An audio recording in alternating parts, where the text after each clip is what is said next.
سقوط حیدرآباد کے بعد مسلمانان دکن کے حالات انتہائی خستہ ہو گئے تھے۔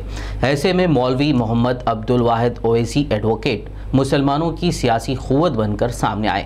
انہوں نے اس وقت اعلان کیا کہ دستور ہند کے مطابق مجلس اتحاد المسلمین کا احیاء کیا جائے گا۔ 2 مارچ 1958 کو فخر ملت مولوی محمد عبدالواحد اویسی ایڈوکیٹ اور سابق صدر کل ہند مجلس اتحاد المسلمین کی صدارت میں ایک عظیم الشان جلسہ منعقد ہوا تھا، جس میں 1.5 لاکھ مسلمانوں نے شرکت کی تھی۔ 2 مارچ 1958 کو فخر ملت نے اعلان کیا تھا کہ مجلس اتحاد المسلمین سیاسی میدان میں حصہ لے رہی ہے۔ جلسے عام کے اختتام پر فخر ملت نے دعا کی تھی کہ اللہ واسطہ تاجدار مدینہ کا ہمارا کھویا ہوا مقام دلا دے۔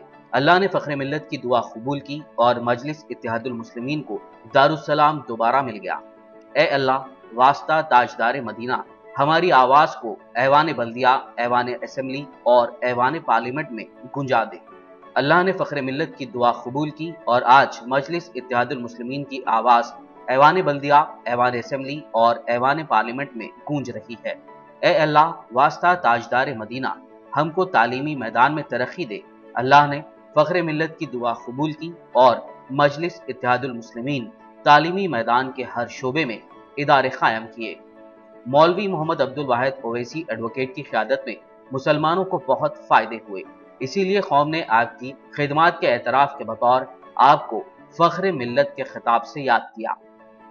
فخر ملت کے بعد سالار ملت سلطان صلاح الدین اویسی نے آبنائے وطن کی خدمت، مسلمانوں کی سربلندی اور اقلیتوں کے تحفظ کے لیے دادم عزیز جدوجہد کی اور اپنے صاحبزادگان کو بھی یہی تربیت دی۔ مجلس کے موجودہ صدر نقیب ملت بارسٹر اسد الدین اویسی اور قائد مقننہ حبیب ملت اکبر الدین اویسی اپنے والد اور جد امجد کے قائم کردہ خطوط پر ملت اسلامیہ کی خدمت میں مصروف ہیں۔ نہ صرف ریاست بلکہ پورے ملک کے مسلمانوں کی نگاہیں نقیب ملت اور حبیب ملت کی طرف مرکوز ہیں۔ یہ دونوں برادران پارلیمنٹ اور اسمبلی میں مسلمانوں، اقلیتوں، پچھڑے طبقات کی مخلصانہ نمائندگی کے علاوہ ملک کے کونے کونے میں امت مظلومہ کی بے لوث خدمت انجام دے رہے ہیں۔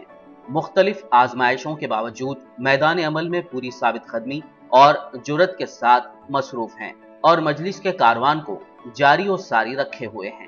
مجلس اتحاد المسلمین کے اس سفر کے دوران مختلف قربانیوں کے بعد آج پارٹی ملک بھر میں ایک سیکولر پارٹی بن کر ابھری ہے، جو مظلوموں، پچھڑے طبقات اور سماج کے ہر فرد کے مسائل دور کرنے اور ان کو ان کے حق دلانے کے لیے بھارت کے کانسٹیٹیوشن پر عمل کرتے ہوئے جدوجہد کر رہی ہے۔ Bureau report BBN news.